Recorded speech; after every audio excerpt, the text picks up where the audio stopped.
Location: Katmai National Park, Alaska. Date: September 28, 2017. The rain had been falling for 3 days straight. Benjamin stood at the window of the ranger station, watching water sheet down the glass in patterns that never quite repeated. Beyond the blurred transparency, the landscape of Katmai stretched in shades of gray and green, the kind of green that only exists in coastal Alaska, so deep it's almost black when the clouds hang low. The spruce and hemlock forests vanished into mist 100 yards from the building, as if the world simply ended there and began again somewhere beyond sight. He'd been with the Park Service for 7 years now, the last 4 here at Katmai. Long enough to know the rhythms of this place, the way the seasons moved through it like breath through lungs. September was transition time, the salmon runs tapering off, the bears fattening themselves into stupor before the long sleep, the tourists gone except for the hardiest few who came for the solitude and the rain. Benjamin understood that impulse. There was something cathedral-like about these forests in autumn, something that made you speak in whispers if you spoke at all.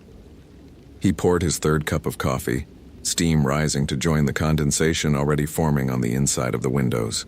The station was warm, almost too warm, the propane heater working overtime against the damp that wanted to seep into everything. His uniform shirt was dry, but would be soaked within 5 minutes of stepping outside. That was the reality of late September in Katmai. You were either inside and dry or outside and wet with no middle ground. The radio crackled. "Morning, Ben. How's the Brooks Camp situation looking?" Sarah's voice from dispatch in King Salmon, 40 miles and a world away. Benjamin keyed the handset. "Morning, Sarah. Brooks is quiet. Had 2 campers pack out yesterday. Weather forecast hasn't scared off the diehards yet, but give it another day of this and I think we'll be down to 0. Roger that. We've got 1 vehicle still logged at the trailhead parking for the Valley of 10,000 Smokes. Subaru Outback, Washington plates.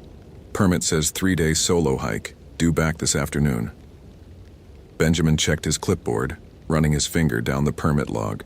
"Got it. Zoe Castellanos, 27, Seattle. Experienced hiker according to her form.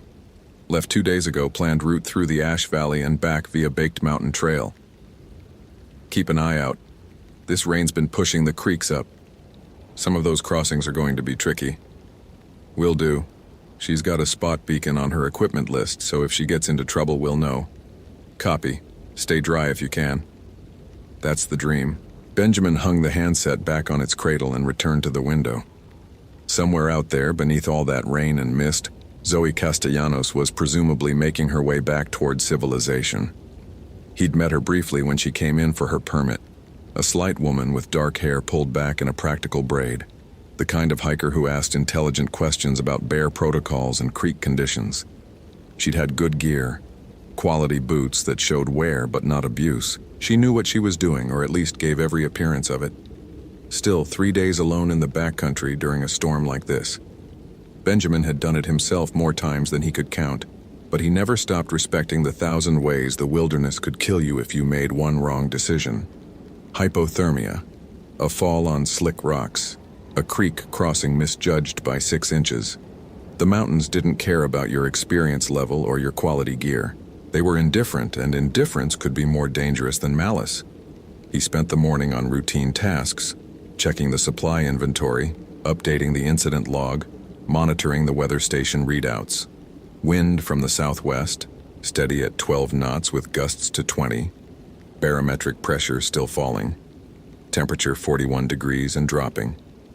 The rain showed no signs of letting up, and the forecast promised more of the same through the weekend. At noon, Benjamin made himself a sandwich and ate it standing at the window, still watching the mist.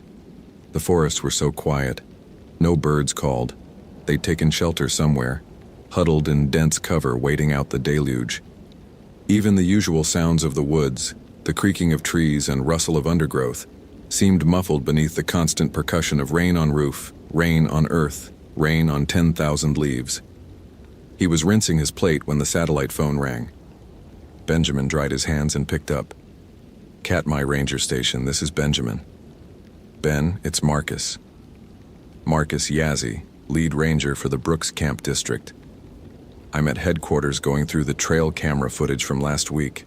Got something weird I wanted to run by you. What kind of weird? Camera 14, the one we mounted on the valley trail about 3 miles in. It's motion activated, right? Should only trigger for animals or people. Right. I've been getting triggers every night for the past 5 nights.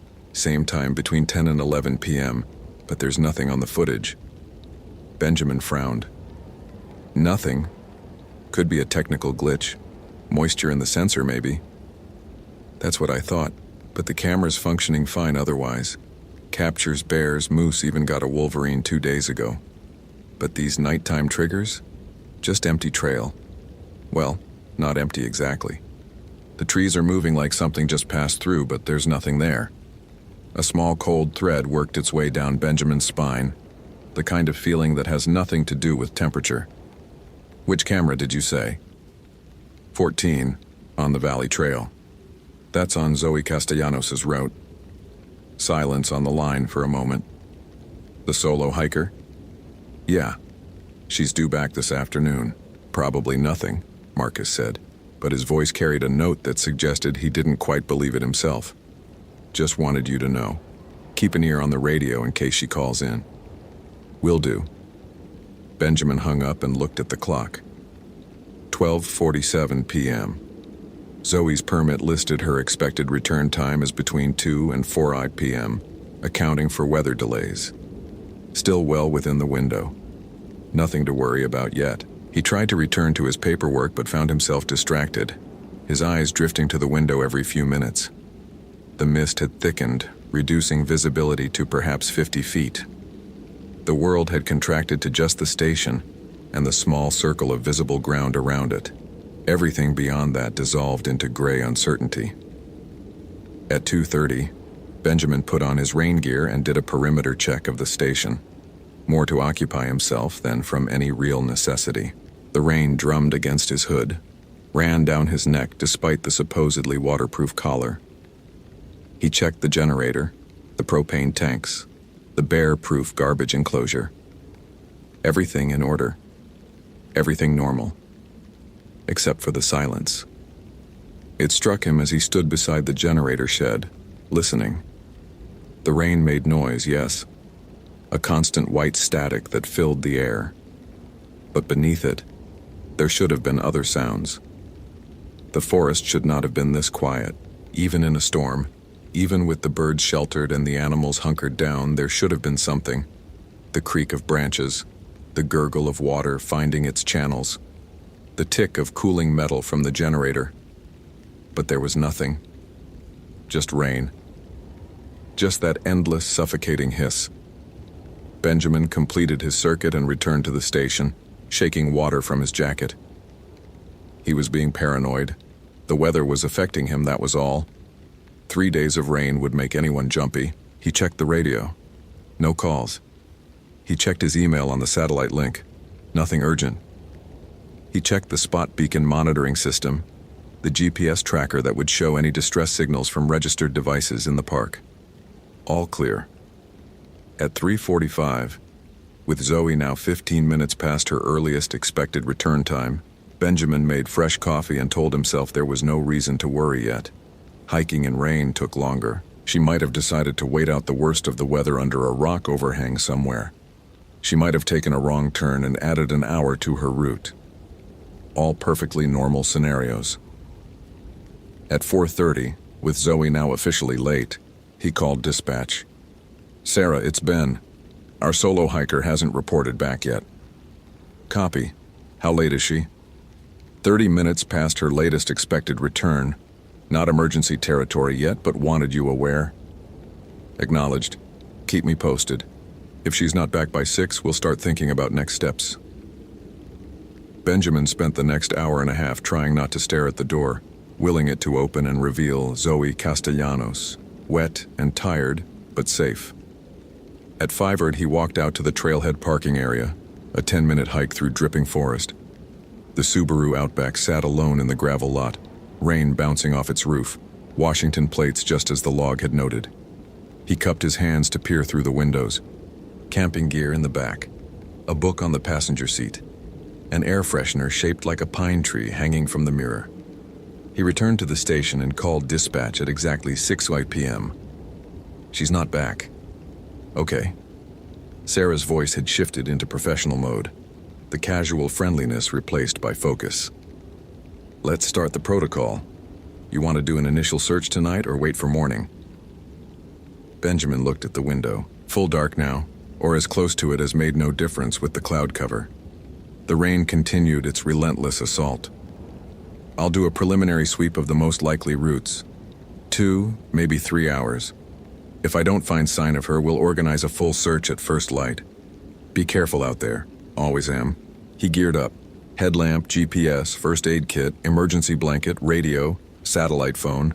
His service sidearm, which he rarely wore but seemed appropriate tonight for reasons he couldn't quite articulate.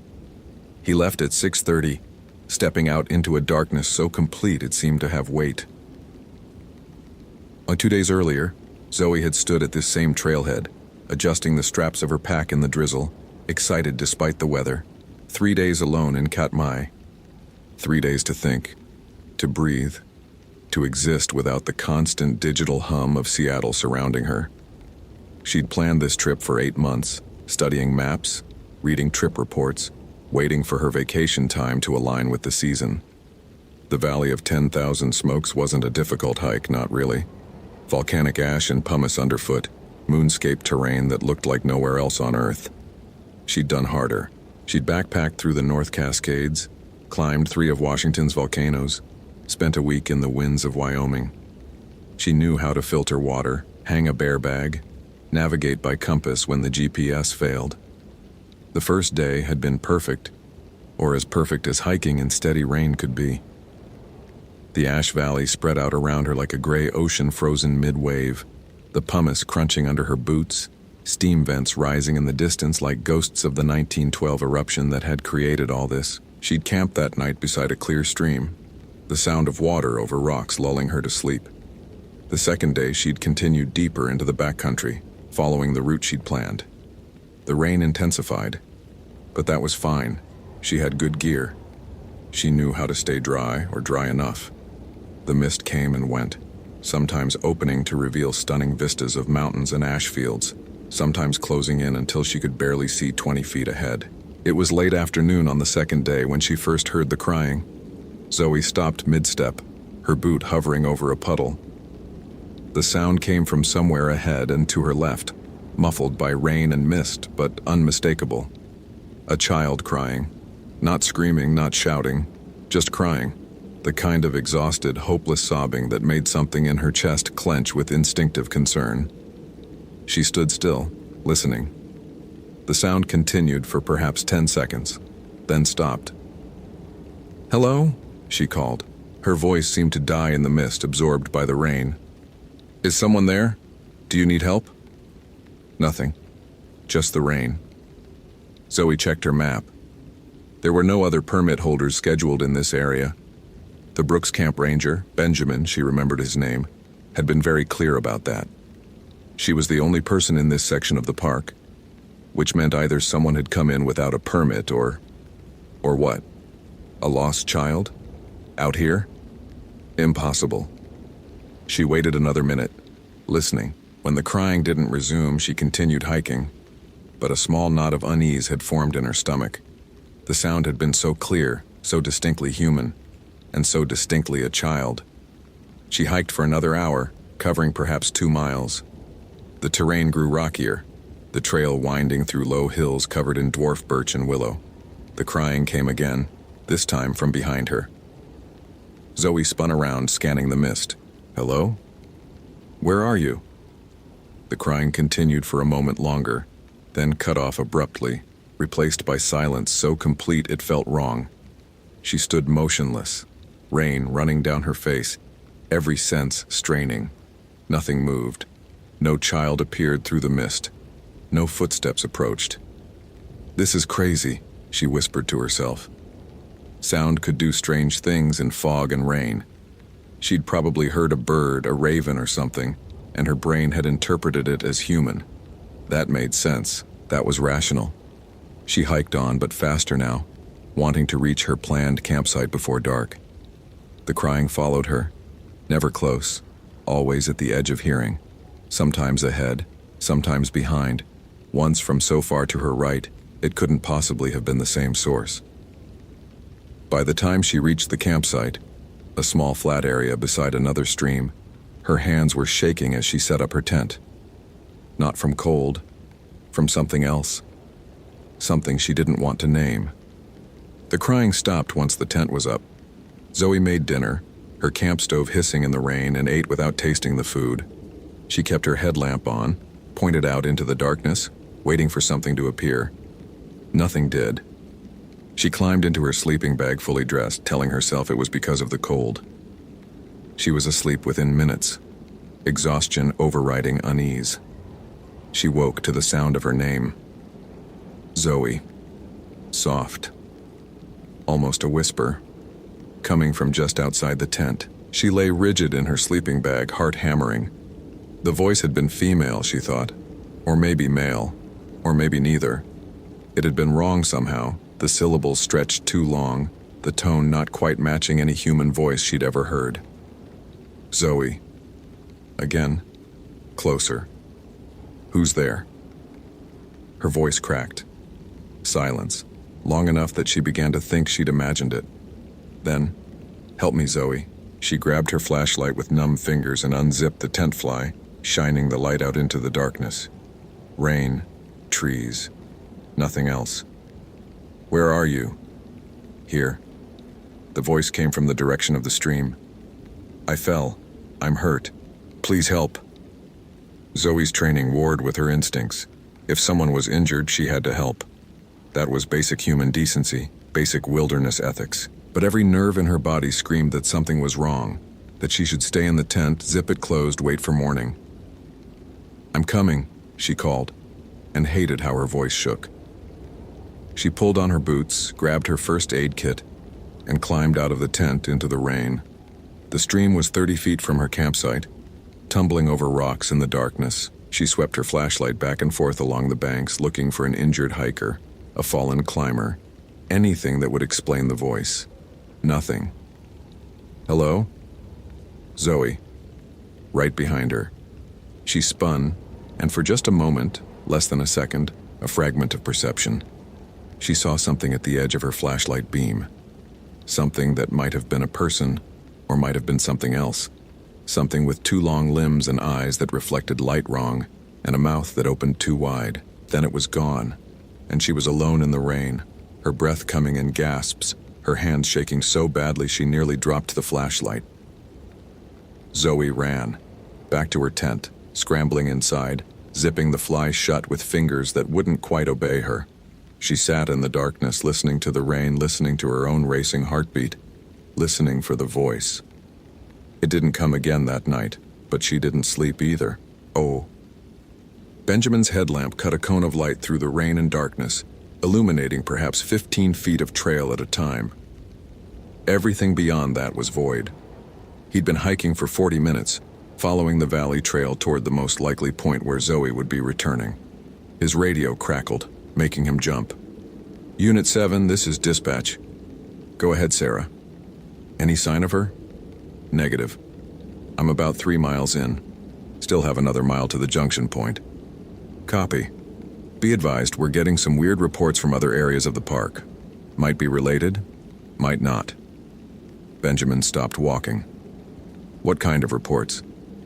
Campers at Dumpling Mountain called in about 20 minutes ago. Said they heard someone calling for help near their site, but when they went to investigate, no one was there. They're pretty spooked. The cold thread down his spine again, stronger now. Did they describe the voice? Said it sounded like a child crying, then calling for help. But here's the thing. They said it knew their names, called out to them specifically. Benjamin's hand tightened on the radio. What did you tell them? Told them to stay in their tents, don't investigate further. I've got Marcus heading their way now. She paused.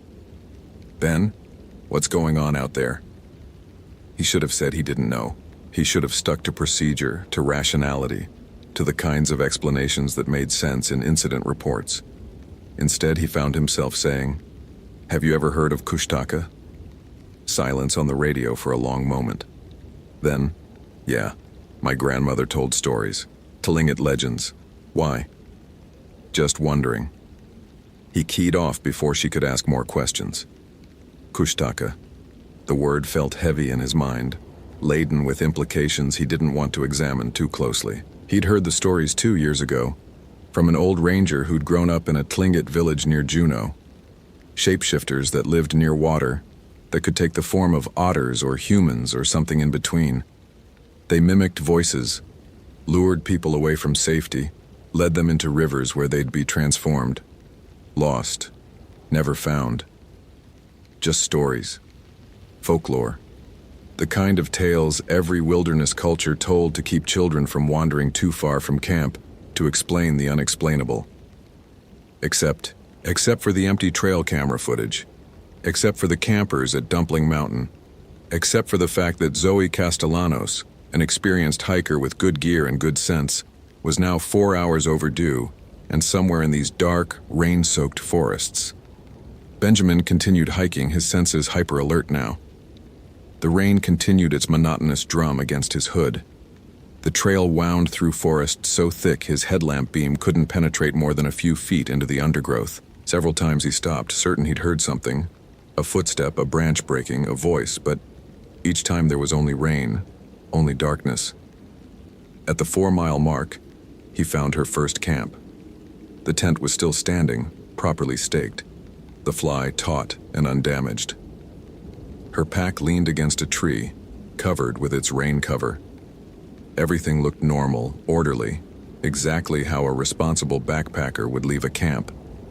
Except Zoe wasn't there. Benjamin approached slowly, announcing himself. Zoe Castellanos? This is Park Ranger Benjamin Chen. If you're here, please respond. Nothing. He unzipped the tent. Her sleeping bag was inside, along with some clothes, a book, a water filter. The tent was dry inside. She'd been here, had set up properly, and then... What left? Why would she leave her sleeping bag behind? Benjamin backed away from the tent and called dispatch. Sarah, I found her camp at the 4-mile mark. Tent set up, gear present, but she's not here. Could she be out using the bathroom, maybe? Her sleeping bag is still in the tent. In this weather? Nobody hikes away from their bag. And her pack is here too. She wouldn't have gone far without her pack. Okay. We need to escalate this. I'm calling in a full search and rescue for First Light. Can you stay there tonight, secure the scene? Benjamin looked at the tent, at the dark forest pressing in from all sides. Every instinct told him to say no, to get back to the station where there were walls and light and the illusion of safety. But protocol was protocol. I'll stay. He set up his own emergency bivouac near her tent, using a tarp to create a small sheltered area. He built no fire. Everything was too wet. But he had his stove for hot water. He made tea and drank it without tasting it, his eyes constantly scanning the darkness beyond his headlamp's reach. At 9:47 p.m., he heard the crying. It started soft, almost below the threshold of hearing. A child's voice sobbing, heartbroken. Benjamin stood up slowly, his hand dropping to the canister of bear spray on his belt. Not his gun. He didn't know why, but the bear spray felt right in a way the gun didn't. The crying continued, moving through the forest, perhaps 50 yards from his position. Circling, not approaching, not retreating, just present. Who's there? His voice came out steady, authoritative. Good. This is a closed area. Identify yourself. The crying stopped. In its place, a new voice, female, strained, familiar, even though he'd only heard it once 2 days ago. Benjamin, please help me, I'm lost. Zoe's voice, exactly Zoe's voice, with that slight Seattle accent, that particular cadence, but wrong, stretched, like a recording played at slightly the wrong speed. Where are you, Zoe? I don't know. I can't see. Everything is dark. Please, I'm so cold. Benjamin grabbed his flashlight and swept the forest. Nothing. Just trees and rain and darkness. Stay where you are. Keep talking so I can find you. I'm trying. I'm trying, but I can't. Benjamin, there's something wrong with the forest. The trees keep moving, the trail keeps changing. I've been walking for hours, but I'm still in the same place. His blood ran cold. Those weren't the words of a lost hiker. Those were the words of someone experiencing something else entirely, something that shouldn't be possible. Zoe, I need you to activate your emergency beacon. Press the SOS button on your spot device. Can you do that? I don't have it. I don't have anything. I don't remember. When did I lose my pack? Benjamin, when did I lose my pack? The voice was starting to sound less like Zoe and more like something else. The words came with pauses in wrong places, emphasis on wrong syllables. Whatever was speaking was losing its grip on the mimicry, or maybe it didn't care anymore about maintaining the illusion. I don't think you're Zoe, Benjamin said quietly. Silence, long and heavy, then laughter. Not human laughter, something that started as laughter and descended into a sound that belonged to no human throat. A chittering, warbling noise that made his skin crawl and his stomach clench. The sound moved through the forest, impossibly fast, circling his position. He spun, trying to track it, but it came from everywhere and nowhere. His headlamp caught glimpses, movement between trees, something sleek and wrong, too low to the ground to be human but moving upright in ways that animals didn't move. Benjamin. His own name in his mother's voice now. His mother who'd been dead for 3 years. Benjamin, why didn't you come? I waited so long. I called and called, but you never came. You're not real. He said it loudly, firmly, as much to himself as to whatever was out there. My mother is dead. You're not her. Not real. The voice shifted again, became something that might have been Zoe or might have been nothing human. Not real, not real. But she was real. Is real. Will be real. Time is different in the water, Benjamin. Time is different when you change. Where is she? Where is Zoe? Everywhere. Nowhere. Becoming. She fought so hard, Benjamin. She screamed your name. Did you hear? Were you listening? He hadn't been. 2 days ago, while whatever this was had taken Zoe Castellanos, he'd been at the ranger station drinking coffee, filing paperwork, living his normal life. While she'd been dragged into whatever nightmare this was. The chittering sound came again, closer now. Benjamin pulled his bear spray, held it ready. Show yourself. Would you like that? Would you like to see? We could show you what she saw. We could show you what happens when the river takes you. When the change begins, when you realize you're becoming something else and there's nothing you can do to stop it. Movement at the edge of his light. Not close enough to see clearly, but close enough to perceive. Something wet and dark. Something with too many joints. Something that reflected his headlamp beam with eyes that weren't animal and weren't human. She's at the river, it said.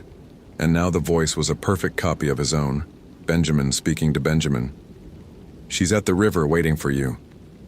She wants to show you how the water feels. She wants to teach you how to swim the deep places where the light doesn't reach. Don't you want to see her again? Don't you want to help? No. Liar. The voice held amusement now, cruel and ancient. You're already wondering, already thinking about it. What if she's still alive? What if you could save her? What if you just walked down to the river, just looked, just... Benjamin triggered the bear spray, aiming at where he'd seen the movement. The stream of capsaicin shot out into the darkness, and something shrieked. Not a human scream, not an animal cry, but something in between, something that hurt to hear. The forest fell silent. He stood there, spray canister still extended, breathing hard, waiting. Minutes passed. 5, 10. Nothing moved. The rain continued falling. The darkness pressed in from all sides. Very slowly, Benjamin backed toward his bivouac. He didn't turn his back on the forest. He didn't lower the spray. When he reached his tarp, he crawled inside and sat with his back against a tree, the spray in one hand and his radio in the other. Sarah, he whispered into the radio. Sarah, are you there? Static, pure static. He checked the battery. Full. Checked the channel. Correct. Tried again. Dispatch, this is Unit 7. Do you copy? The static resolved into a voice, his own voice. We copy, Unit 7. We're right here. We've always been here. Waiting. He shut off the radio and sat in the darkness, listening to the rain, listening to his own heartbeat, listening for the sound of something approaching through the forest. It didn't come for him that night, but he heard it, moving through the trees, circling his position again and again, patient as stone, hungry as time. Au revoir, a dawn came gray and dim, the rain finally tapering to drizzle. Benjamin emerged from his bivouac stiff and exhausted, having not slept at all. His radio worked again, crackling to life with Sarah's genuinely concerned voice. Ben, we lost contact with you last night. What happened? Radio malfunction. The lie came easily. What else could he say? I'm at the campsite. Need a search team here as soon as possible. They're already mobilizing. Should be at your position by 8. He waited, sipping cold coffee from his thermos, staring at Zoe's tent. In the gray morning light, it looked so normal, so mundane. A blue tent in a forest clearing, slightly damp from rain. Nothing sinister, nothing impossible. Except he knew Zoe Castellanos wasn't coming back. Not the Zoe who had smiled at him 2 days ago, who had asked intelligent questions about bear safety, who had been excited about 3 days alone in the wilderness. That Zoe was gone. The search and rescue team arrived at 8:15. 6 people, including Marcus, all experienced wilderness responders. They spread out in a grid pattern, searching the area around the camp. Benjamin joined them, though he felt hollow inside, going through motions he knew were futile. At 10:30, one of the searchers called out, "Found something!" They converged on the location, a small stream perhaps 200 yards from the camp. The searcher, a woman named Jennifer, pointed at the muddy bank. Footprints, human footprints small enough to be Zoe's, leading into the water, but not coming out on the other side. The current's not strong enough to wash them away, Jennifer said, frowning. She should have left prints on the far bank. They searched up and down the stream for half a mile in both directions. No exit prints, no signs of her emerging from the water. It was as if she'd walked into the stream and simply ceased to exist. Marcus stood beside Benjamin at the water's edge. What the hell happened here? Benjamin watched the water flow past, dark and cold and ancient. Beneath the surface, something caught his eye. A flash of movement there and gone. It might have been a fish. It might have been an otter. It might have been something else entirely. I don't know, he said quietly. They searched for 3 more days. Helicopters when the weather cleared, dog teams, volunteers from King Salmon and Anchorage. They found nothing else. No body, no gear scattered by a fall, no signs of animal predation. Nothing. The official report listed Zoe Castellanos as missing, presumed drowned, an accident, tragic but explicable. These things happened in the wilderness. People got disoriented, made bad decisions, stepped wrong, and were swept away by currents stronger than they looked. Benjamin signed off on the report. He didn't mention the voices. He didn't mention what he'd seen at the edge of his light. He didn't mention the conversation with something that wasn't human, that spoke with stolen voices and promised transformation in dark water. He requested a transfer 3 weeks later. The request was denied. Budget constraints, staffing shortages, the usual bureaucratic reasons. He would remain at Katmai through the end of the season. On his last patrol before the winter closure, he found himself at the stream where Zoe's footprints had disappeared. He stood on the bank, looking down into the water. It was clear enough to see the stones on the bottom, the small fish darting between rocks, and something else. Something that might have been shadows, might have been movement, might have been nothing at all. "I'm sorry," he whispered. The water flowed past, indifferent, eternal. If it heard, it gave no sign. But as Benjamin turned to leave, he could have sworn he heard something behind him. A woman's voice carried on the wind and rain. "Benjamin." He didn't turn around. He walked back to the station, filed his final report, and when the season ended, he flew back to Anchorage and took the first job he could find that kept him away from wilderness, away from forests, away from water. But sometimes, late at night, he still hears it, the crying sound, the voice that knows his name, the chittering laughter that comes from throats that belong to neither man nor animal. And he wonders if Zoe Castellanos is still out there, somewhere between human and something else, swimming in deep places where the light doesn't reach, waiting for the next hiker to hear the crying and come to investigate, waiting for someone to help.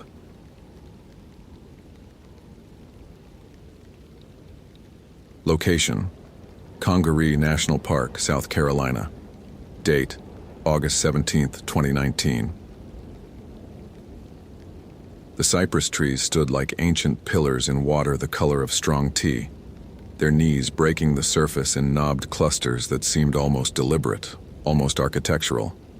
Marcus Webb had walked the boardwalk loop 17 times that week, his 8th year as a ranger at Congaree National Park, and he still found something new to notice each time. Today it was the way the Spanish moss hung motionless in the thick air, gray-green curtains that didn't sway even slightly, despite the approaching weather system churning somewhere over the Atlantic. The humidity sat on everything like a second skin.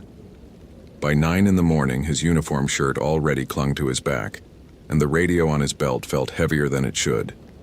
The forecast had been calling for the tropical storm since Wednesday. Tropical Storm Claudette, they'd named it, though the meteorologist couldn't agree on whether it would make landfall as far north as South Carolina or curve south toward Savannah. Either way, the park would feel it. Marcus could already smell the storm in the air, that particular scent of ozone and disturbed water, like the earth itself was holding its breath. The floodplain was already higher than normal for August.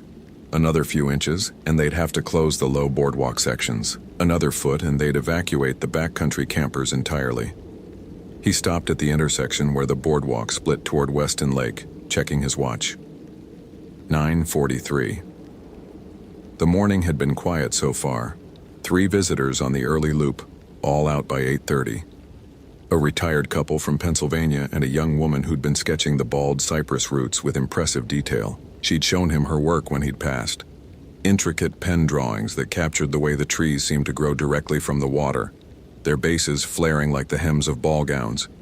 He'd complimented her technique, reminded her about the weather forecast, and continued his patrol. The radio crackled. "Unit 4, this is base." Marcus unclipped it from his belt. "Unit 4, go ahead. Just confirming you completed the morning loop. We've got a weather update. Claudette's tracking is looking more certain. National Weather Service is saying landfall around Charleston, late tonight or early tomorrow. We're implementing storm protocols as of 1400 hours. Copy that. Loop's clear. I'm heading back to check the primitive campsite registry. Roger. Be advised, we've got 1 overnight permit still active for Cedar Creek. Single camper, checked in yesterday afternoon." Marcus felt a small knot form in his stomach. Cedar Creek was one of the more remote sites, accessible only by a 2-mile trail that wound through some of the densest old-growth forest in the park. Beautiful spot, but it flooded fast when the water rose. "Do we have contact information?" "Affirmative. Allison Brenner, cell number on file. I tried calling 10 minutes ago. No answer. Probably no signal out there. I'll hike out and notify her in person. Storm protocols mean mandatory evacuation of backcountry sites, right?" "Correct. If she wants to stay, she'll need to move to the designated emergency shelter at Longleaf Campground. But honestly, Marcus, with the water rising, I'd recommend she leave the park entirely." "Understood. I'll head out there now. Should be back by 1300. "Copy. Stay safe out there." Marcus clipped the radio back to his belt and adjusted his pack. 2 miles wasn't far, but in this heat and humidity, it would feel longer. He'd need to bring extra water for the camper too. If she'd been out there since yesterday, she might be running low, and the creek water definitely needed treatment before drinking, no matter how clear it looked. He returned to the ranger station, refilled his Camelback, grabbed 2 extra bottles, added a basic first aid kit and a park map with the emergency shelter locations marked. Standard procedure. The station was a small building with air conditioning that barely worked and a persistent smell of mildew that no amount of dehumidifying could eliminate. This was the low country after all. Everything stayed damp. Everything grew things. Moss, mold, mushrooms sprouting from places they shouldn't. Marcus had learned to accept it as part of the ecosystem, part of what made Congaree unique. 26,000 acres of old-growth bottomland hardwood forest, one of the last significant stands remaining in the United States. The trees here had been growing for centuries, some of them dating back to before European contact. Walking through Congaree was like walking through a cathedral built by time itself. He locked the station and headed for the Cedar Creek trailhead. The path started innocuously enough, a well-maintained dirt track that quickly narrowed and darkened as it entered the forest proper. The canopy closed overhead, laurel oak and sweet gum mixing with the towering loblolly pines that gave the region its name. Light filtered down in broken shafts, green gold and heavy with moisture. Within 100 yards, the sounds of the parking area and visitor center faded completely, replaced by the dense quiet of the swamp forest. Not silent, though. Never silent. Congaree was always alive with sound if you listened carefully. The high-pitched buzz of cicadas formed a constant background hum. Woodpeckers drummed in the distance, the sharp rat-a-tat of a pileated, probably, searching for beetles in dead wood. Frogs called from the water channels that crisscrossed the floodplain, a bass chorus that rose and fell in waves. And beneath it all, the subtle sounds of water itself, dripping, trickling, flowing through channels visible and invisible, the slow pulse of the wetland ecosystem. Marcus walked at a steady pace, watching the trail out of habit. Roots crossed the path in places, thick and gnarled, slick with moisture. Mushrooms grew in clusters, small brown ones, delicate white ones, and occasionally the bright orange of a chicken of the woods fungus, climbing a dead trunk like flames. He'd learned to identify most of them over the years, though he'd never been brave enough to try eating the edible varieties. Too many looked similar. Too easy to make a fatal mistake. The trail wound deeper into the forest, following the slight elevation changes that distinguished high ground from floodplain in this flat landscape. In places, boardwalks bridged standing water where the trail would otherwise be impassable. The wood was dark with age and moisture, the planks stamped with warnings about alligators and venomous snakes. Both were common here, though Marcus rarely saw them during the day. They had more sense than humans when it came to the heat. They found shade, stayed still, conserved energy. He was perhaps a mile in when he noticed the silence. It didn't happen all at once. The cicadas faded first, their buzz diminishing gradually until he realized he'd been walking for several minutes without hearing them at all. Then the frogs stopped, then the birds. Marcus slowed his pace, listening. This happened sometimes when a predator moved through, a bobcat or coyote, occasionally a black bear, though those were rare. The small creatures went quiet, waiting for danger to pass. But there was no sound of movement, no rustling in the undergrowth, no snap of twigs under heavy paws, just the absence of sound, as if the forest itself had paused to listen. Marcus stood still on the trail, barely breathing, extending his senses. The air felt heavier somehow, thicker. The light seemed dimmer, though the canopy hadn't changed. He could hear his own heartbeat, surprisingly loud in his ears.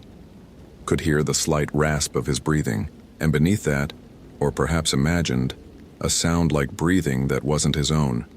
Slow, rhythmic, as if the forest itself had lungs.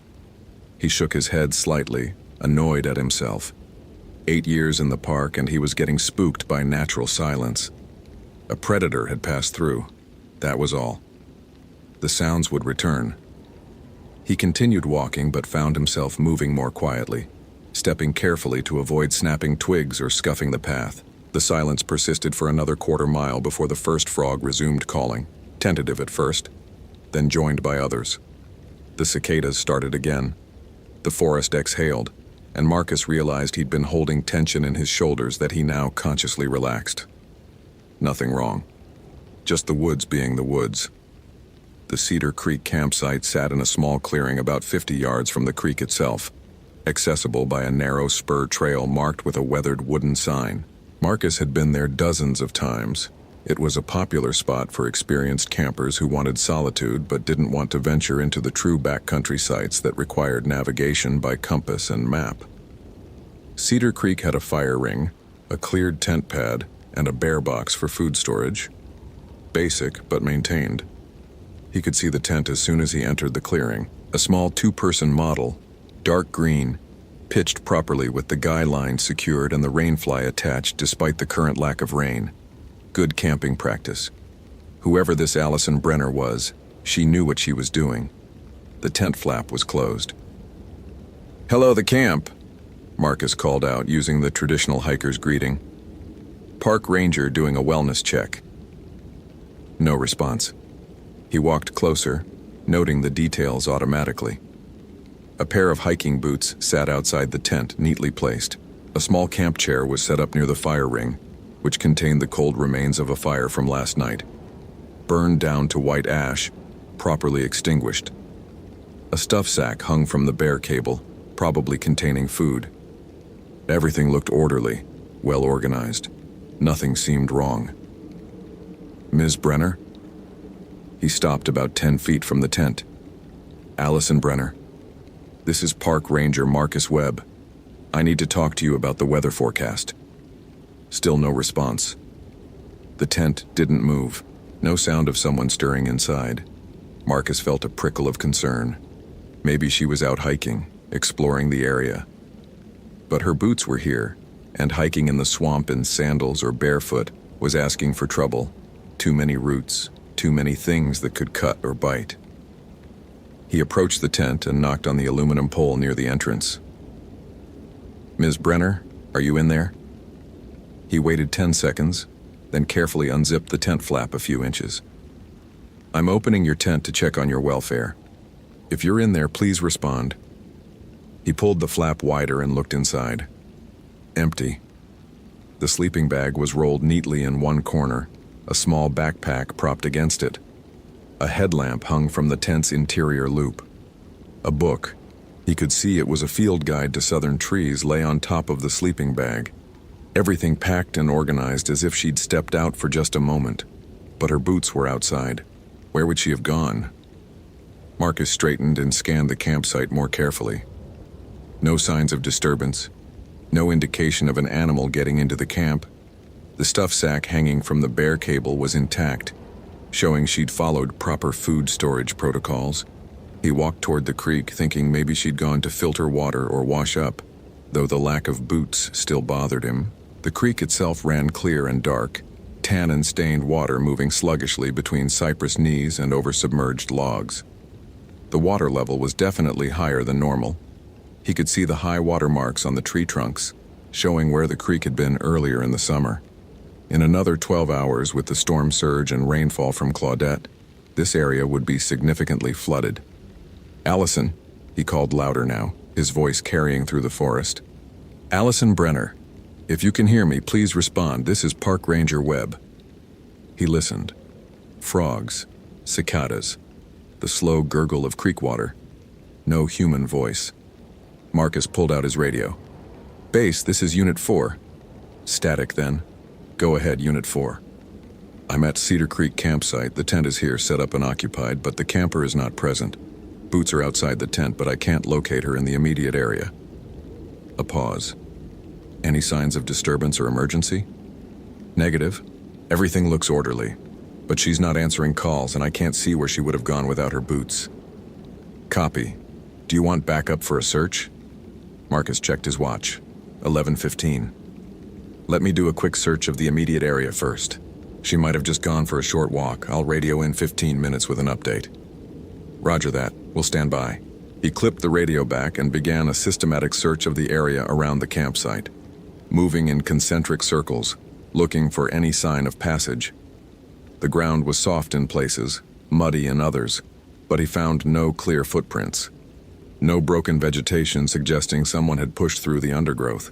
No calls for help. No signs of injury. After 10 minutes, he expanded his search farther from the camp.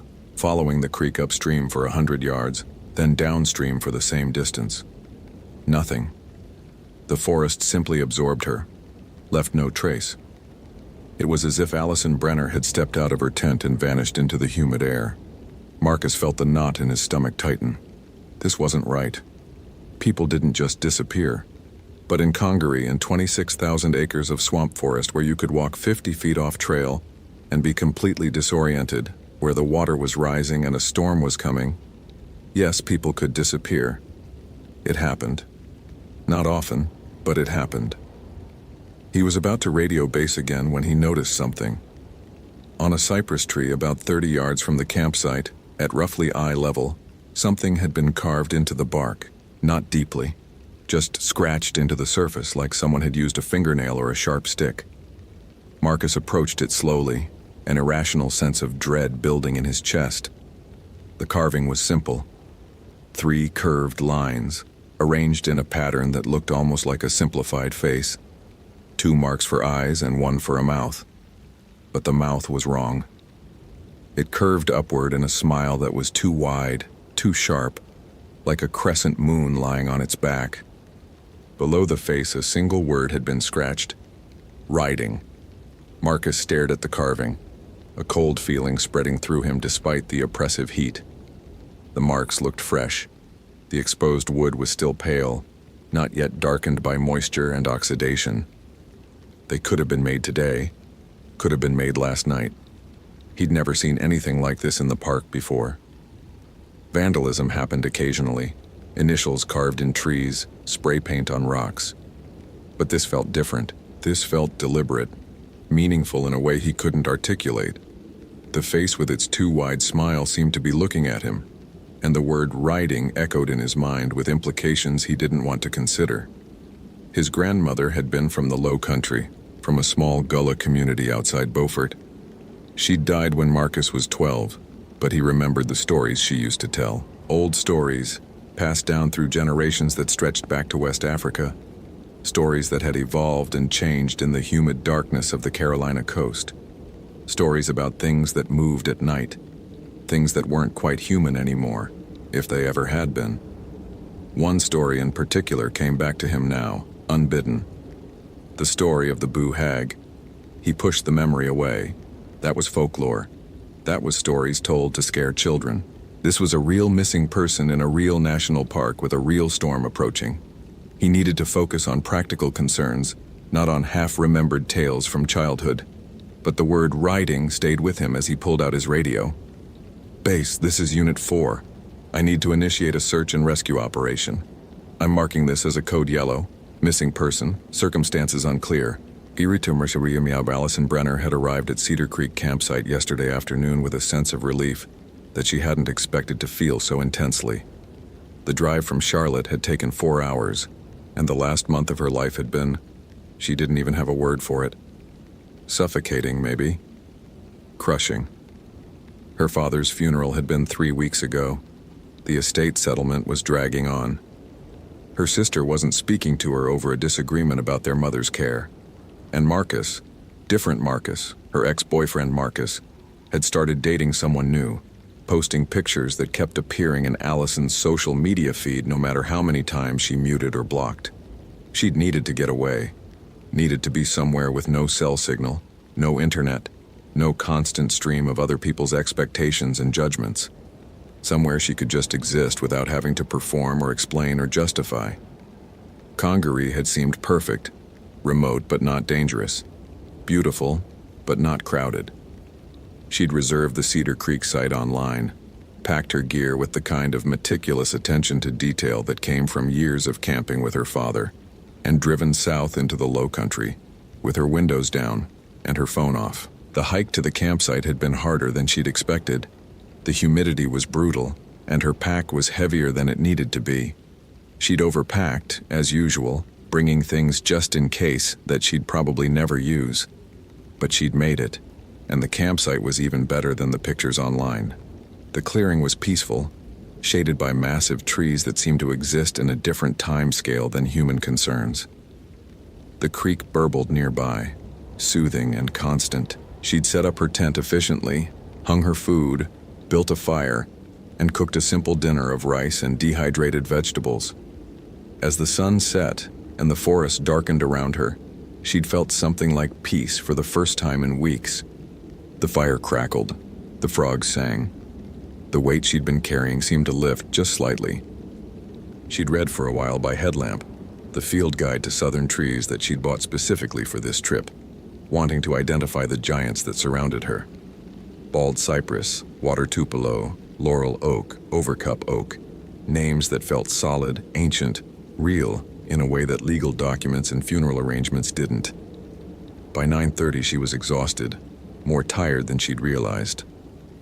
The heat and the hike had drained her. She'd banked the fire properly, checked that all her food was secure, and retreated to her tent. The sleeping bag felt clean and safe. The sound of the creek was hypnotic. She'd fallen asleep within minutes. And then, sometime in the deepest part of the night, she'd woken. Not suddenly. Not with the jolt of alarm that comes from a nightmare or a sudden noise. She'd woken slowly, consciousness rising like bubbles through dark water, and with it came the sensation that something was wrong. Her body felt heavy, impossibly heavy, as if the sleeping bag had become a lead blanket. She tried to move and couldn't. Her arms wouldn't respond to her commands. Her legs were numb, distant, barely part of her. Panic flickered in her mind, but even that felt muted, as if her emotions were happening somewhere far away. She could feel her heart beating, fast, too fast, but she couldn't seem to draw a full breath. Her chest felt compressed, squeezed by some enormous weight that she couldn't see. She tried to open her eyes, managed it barely. The tent interior was dark, the fabric walls barely visible in the faint starlight that filtered through the mesh windows. Everything looked normal. Nothing moved, but she could feel it. Something was wrong with the air itself. It felt thicker, harder to breathe, and there was a smell she couldn't identify. Something sweet and rotten at the same time, like flowers left in a vase too long. And then she heard the breathing, not her own labored attempts to fill her lungs. This was different.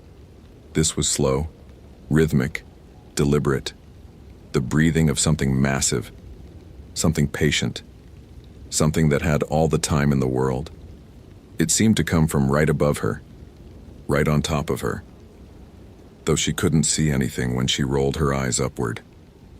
Just the dark ceiling of the tent. But she could feel it. Weight pressing down on her chest. Weight that corresponded with each exhale of that slow, terrible breathing.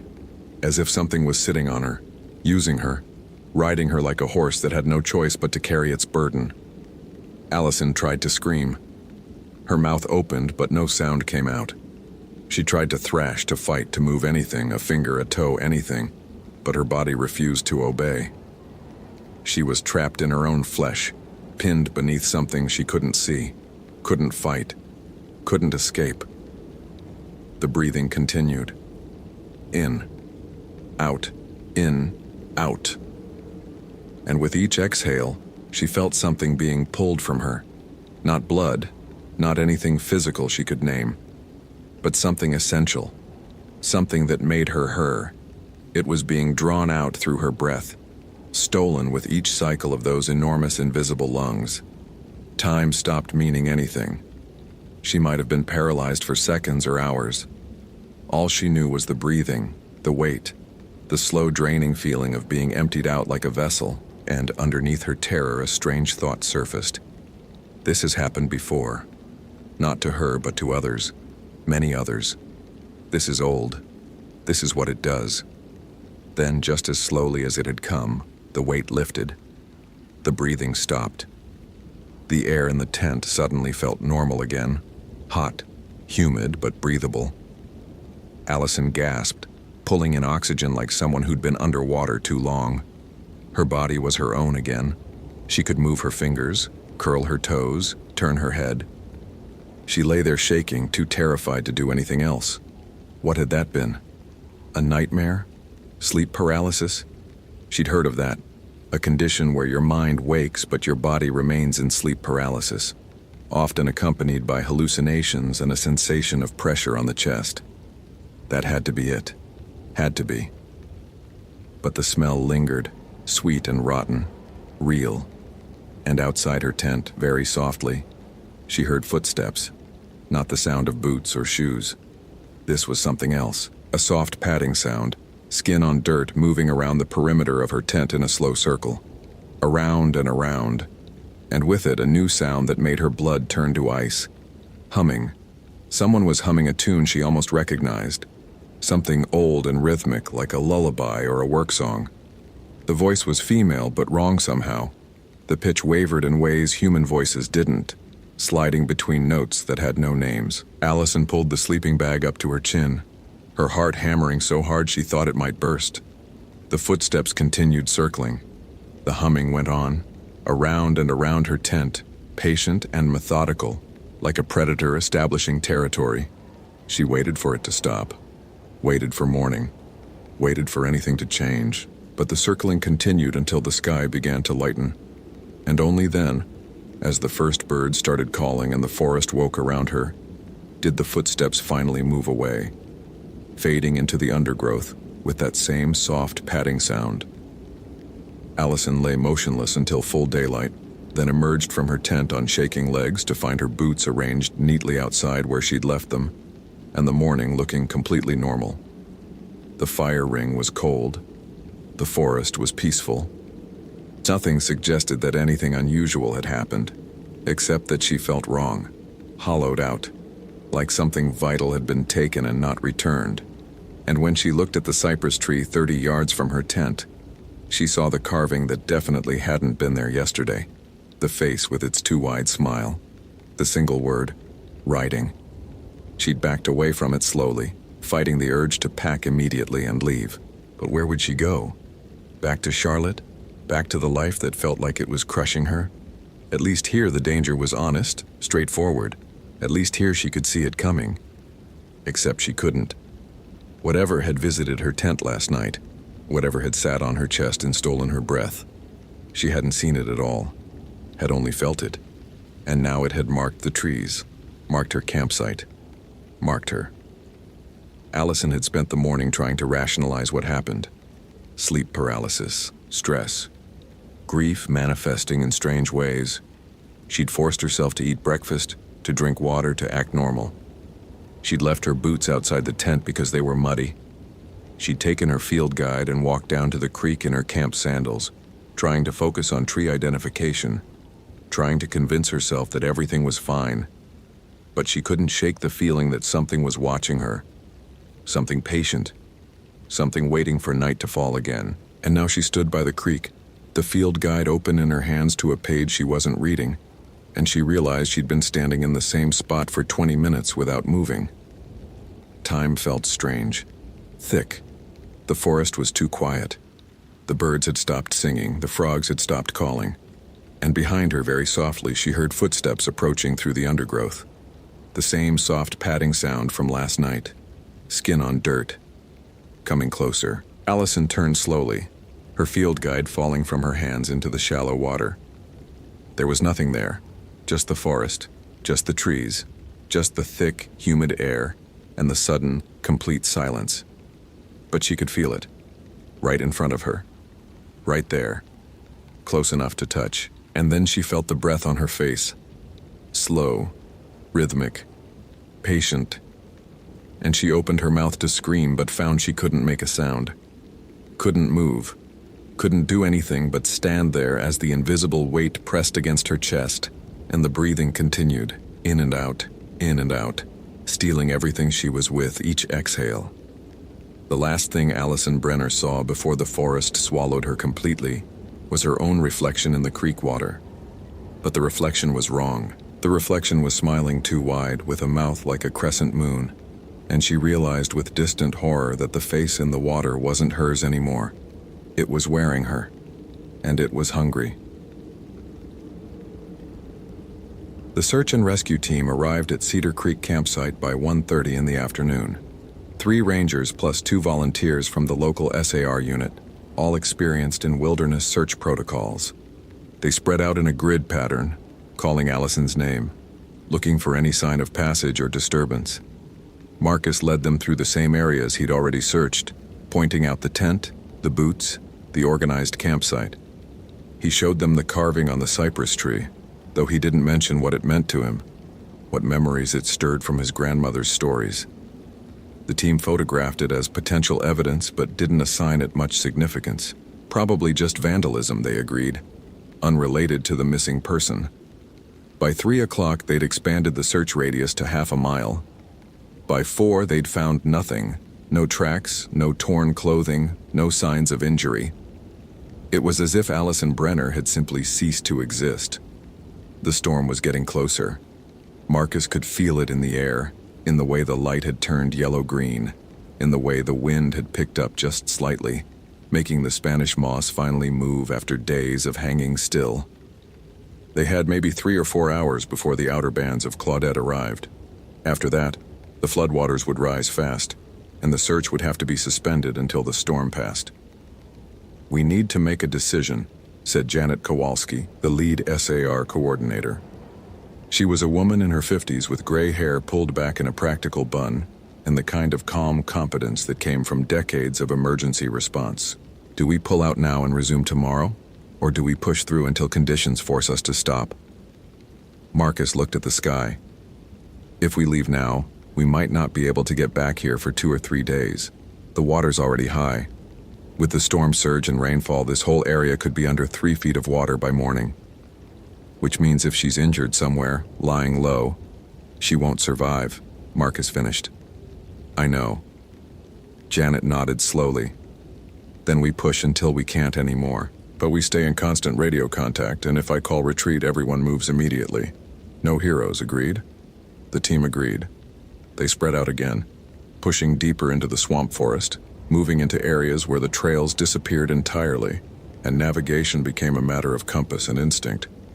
The water was knee-deep in places now, forcing them to wade through murky channels where anything could be hidden beneath the surface. Cottonmouths, alligators, submerged logs that could trip you and hold you under.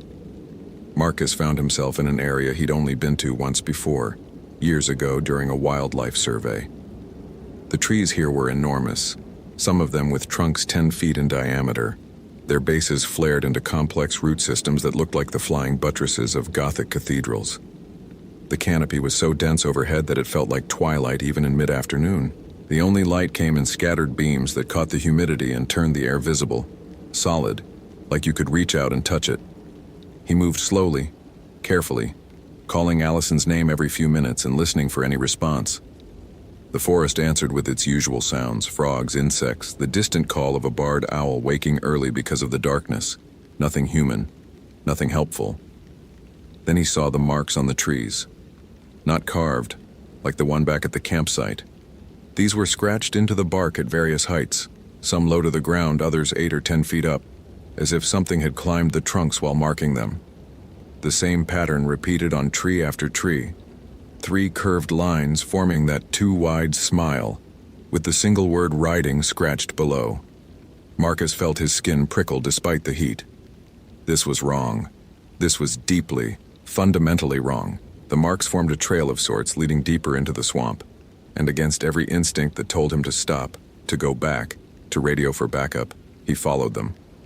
The ground was almost completely submerged here, the water dark and still, reflecting the trees above like black glass. Marcus waded through it slowly, trying not to think about what might be moving beneath the surface.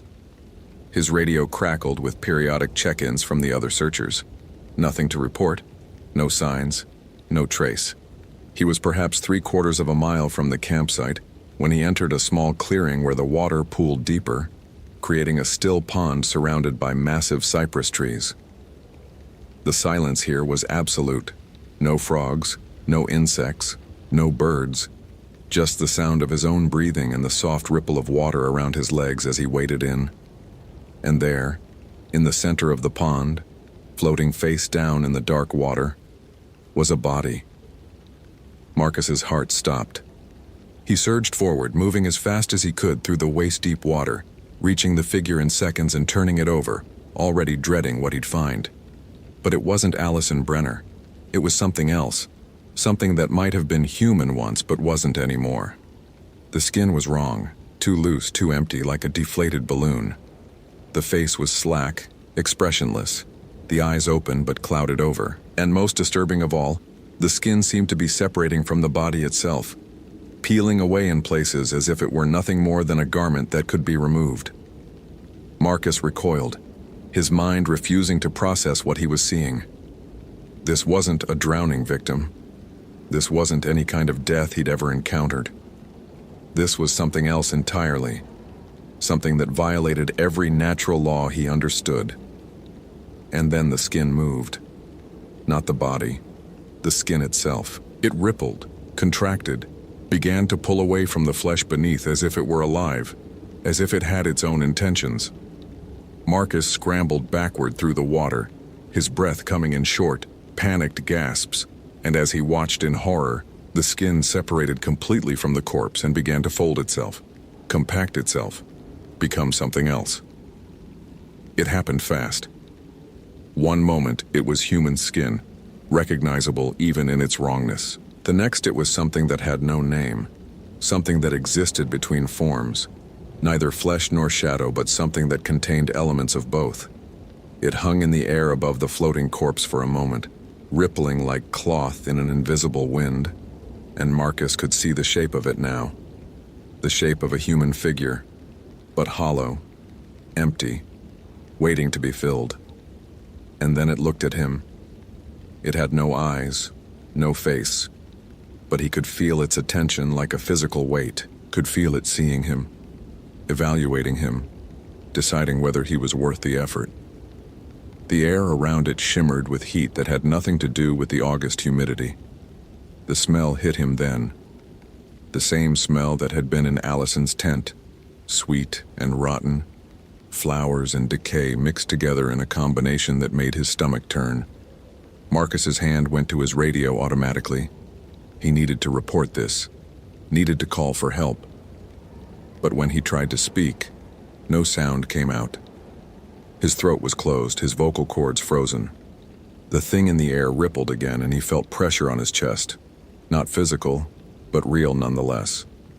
The same pressure Allison had felt. The same weight that came in the night. His grandmother's voice echoed in his memory. The boo hag. She slip out her skin at night, go riding on folks while they sleep, stealing they breath, stealing they life. You gotta keep salt by your bed, child. Gotta keep the broom by the door. 4 day clean, she got to find her skin again and put it back on, else the daylight catch her and burn her up like paper in fire. But she's clever. She's patient. She remember who tried to stop her, and she come back for them later. The thing moved closer. Marcus could feel it now, hovering just inches from his face, and he realized with absolute certainty that if he let it touch him, if he let it press against his chest and steal his breath the way it had stolen Allison's, he would never leave this swamp. He would become like the corpse floating in the water, empty, used up, discarded like an old garment when the boo hag was finished with him. But he couldn't move, couldn't speak, could barely breathe. The radio on his belt crackled, Janet's voice distant and distorted. All units, this is base. Weather conditions deteriorating. Lightning strikes within 5 miles. Mandatory retreat to staging area. I repeat, mandatory retreat. The sound seemed to break whatever hold the thing had on him. Marcus sucked in air, his lungs burning, and found he could move again. He turned and ran, thrashing through the water without any thought of stealth or caution, driven by pure animal panic. Behind him he could hear, or feel, or imagine, the boo hag following, moving through the air above the water with that same soft padding sound he'd heard at Allison's tent. He crashed through the undergrowth, scraping his arms on branches, splashing through water that seemed to grab at his legs like hands trying to pull him down. The forest was darker now, the storm clouds overhead blocking what little light remained. Lightning flashed in the distance, followed seconds later by thunder that seemed to shake the ground itself. His radio crackled again. Marcus, do you copy? Report your position." He grabbed for it, nearly dropping it in the water, and managed to gasp out, I'm heading back, I'm coming."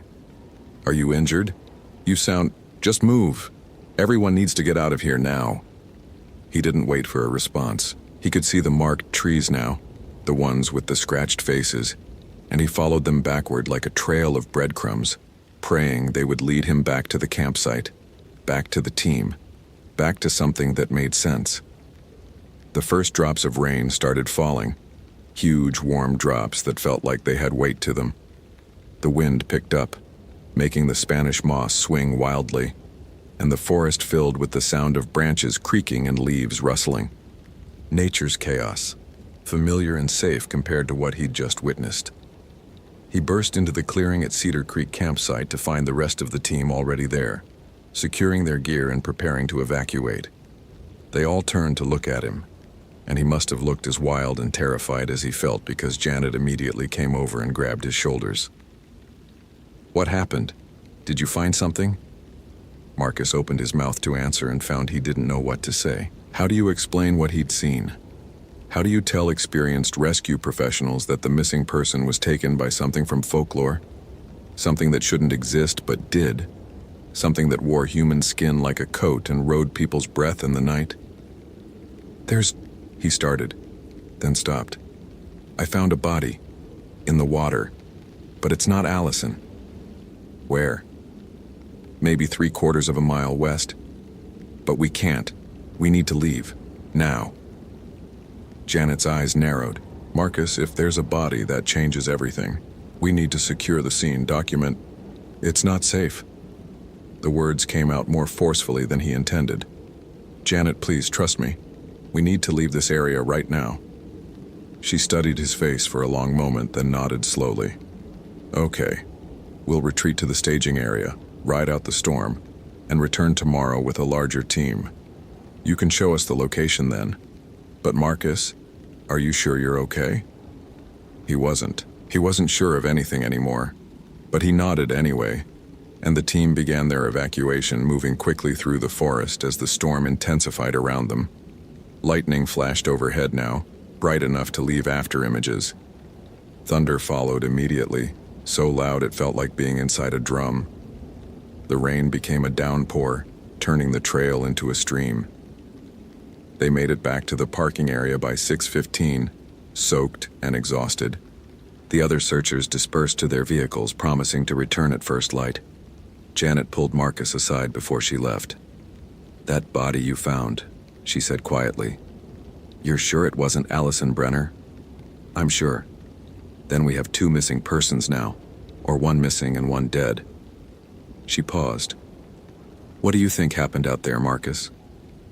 He looked past her at the forest, at the trees swaying in the wind, at the darkness gathering between the trunks. "I don't know," he lied, "but I don't think we're going to find Allison alive." Janet's expression softened. "Hey, we don't give up. Not until we have proof. People survive in the woods for days, sometimes weeks.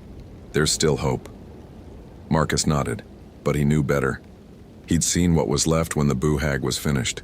He'd seen the empty skin floating in the water, the body drained of everything that made it human, and he'd felt the thing itself, felt its attention, felt it deciding whether he was worth taking. Allison Brenner was gone.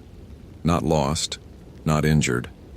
Gone in a way that no search and rescue team could fix, taken by something that existed in the spaces between daylight and dark, between sleep and waking, between the old stories and the new world that pretended such things didn't exist. He drove back to his apartment in Columbia in a daze, barely aware of the storm raging around him. The news on the radio reported that Tropical Storm Claudette was making landfall near Charleston, bringing heavy rainfall and wind gusts up to 60 miles per hour. Flooding was expected throughout the Low Country. The Congaree River was rising. All parks in the region were closed until further notice. Marcus's apartment felt too bright, too modern, too far removed from what he'd experienced. He stood in the shower for 20 minutes trying to wash away the smell of the swamp, but he could still detect it underneath the soap and shampoo. That sweet, rotten smell that didn't belong in the natural world. He didn't sleep that night. Every time he closed his eyes, he felt the weight on his chest, felt the boo-hag sitting on him, riding him, stealing his breath. He kept the lights on, kept the television playing, kept moving around the apartment like motion itself would keep the darkness at bay. But he knew it was only temporary. The thing had seen him. had marked him just like it had marked Allison, and sooner or later, when he finally let his guard down, when exhaustion forced him to sleep, it would come back. They always came back. The official search for Allison Brenner continued for 5 more days after the storm passed. The team expanded to include K-9 units, helicopter support, and volunteers from 3 counties. They found nothing. No body, no evidence, no trace of where she'd gone or what had happened to her. The corpse Marcus had seen in the pond was never found either. He led 3 separate teams back to the location, but the storm had changed the landscape, flooding areas that had been barely wet before, washing away landmarks he'd used for navigation. The clearing with the deep pool simply wasn't there anymore, or maybe it had never been there at all, existing only in that liminal space between reality and nightmare. After 2 weeks, the search was officially suspended. Allison Brenner was listed as missing, presumed dead, though her body was never recovered. The official report cited the storm, the rising floodwaters, and the dangerous conditions in the swamp as probable causes. Accidental drowning or exposure seemed most likely. These things happened in wilderness areas. Tragic, but not uncommon. Marcus requested a transfer. He submitted the paperwork 3 days after the search was suspended, citing personal reasons and a need for a change of environment. His supervisors were understanding. He'd been through a traumatic experience, finding evidence of a death even if the body couldn't be recovered. A change of scenery would probably be good for him. The transfer was approved, but it would take 6 weeks to process. 6 weeks during which Marcus would need to continue his duties at Congaree, continue walking the trails where Allison had disappeared, continue pretending that everything was normal. He lasted 4 weeks. The boo hag came for him on a Tuesday night in September. He woke from a sleep he couldn't remember falling into to find himself paralyzed, chest compressed by impossible weight, breath being stolen with each exhale of those massive invisible lungs. He could smell it, flowers and rot. Could feel it, patient, ancient, hungry. Could sense it remembering him, recognizing him, punishing him for having seen what he wasn't supposed to see. It rode him for hours, or maybe minutes. Time stopped meaning anything. All that existed was the breathing, the weight, the slow draining sensation of everything he was being pulled out and consumed by something that had no right to exist, but did anyway, had existed for generations, would continue to exist long after he was gone. When it finally released him, when dawn broke and the thing retreated back to wherever it went during daylight hours, Marcus lay shaking in his bed and knew he couldn't go back to Congaree, couldn't finish his last 2 weeks, couldn't pretend anymore. He called in sick that morning, called in sick the next day. The day after that, he resigned entirely, forfeiting his last paycheck and accumulated leave time. He packed his apartment in a single afternoon, threw everything in his car and drove north without any particular destination in mind. Just away.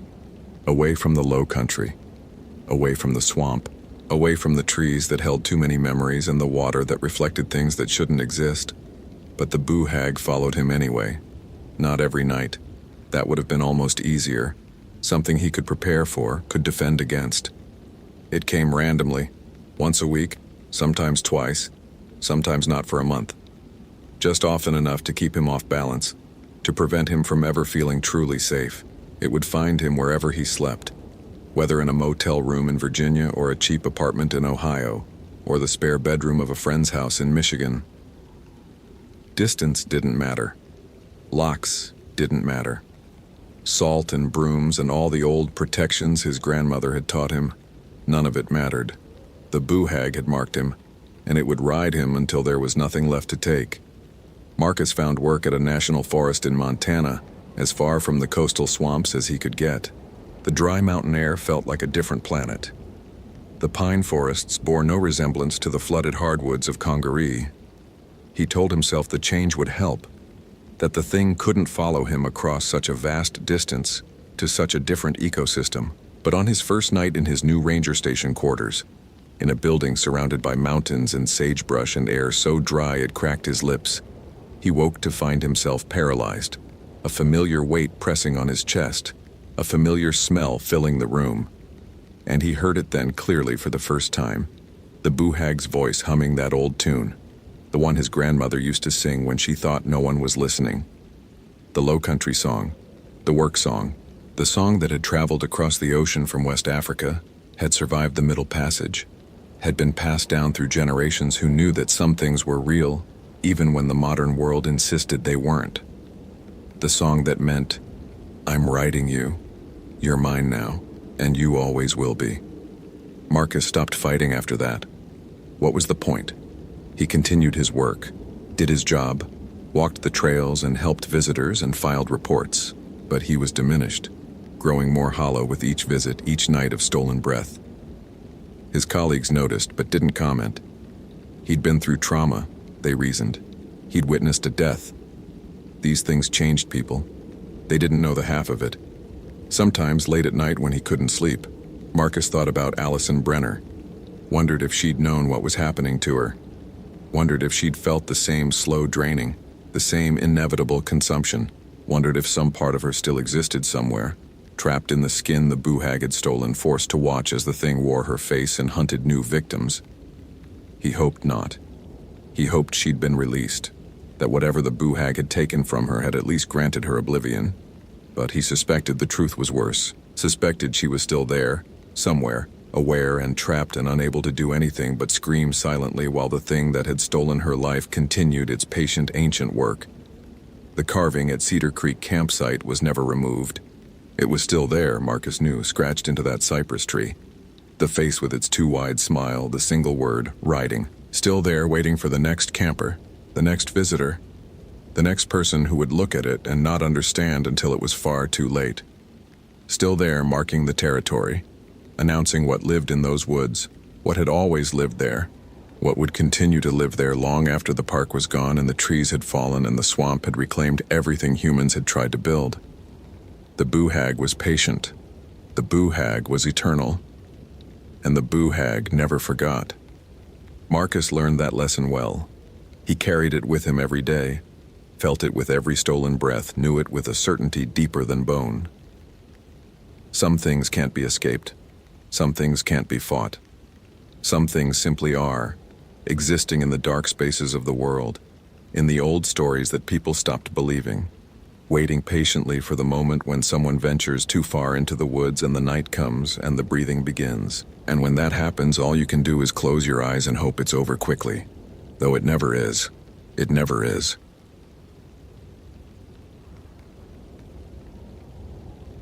Location: Olympic National Park, Washington. Date: August 12, 2019. The helicopter dropped Allison Chen at Sunrise Ridge Lookout on June 28th, and she wouldn't see another human face for 42 days. That was the deal. 6 weeks alone in a 14 by 14 foot cabin on stilts, 60 feet above the forest floor, watching for smoke plumes that would signal wildfire.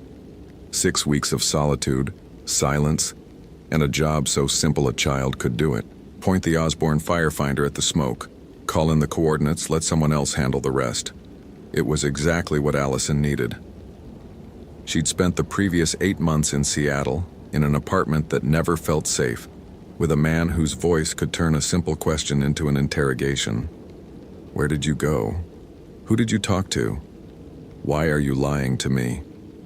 The therapist had used words like coercive control and emotional abuse, but Allison just knew that she'd started to feel like she was disappearing, like her own thoughts weren't trustworthy anymore. The lookout job was escape. Real, physical, undeniable distance.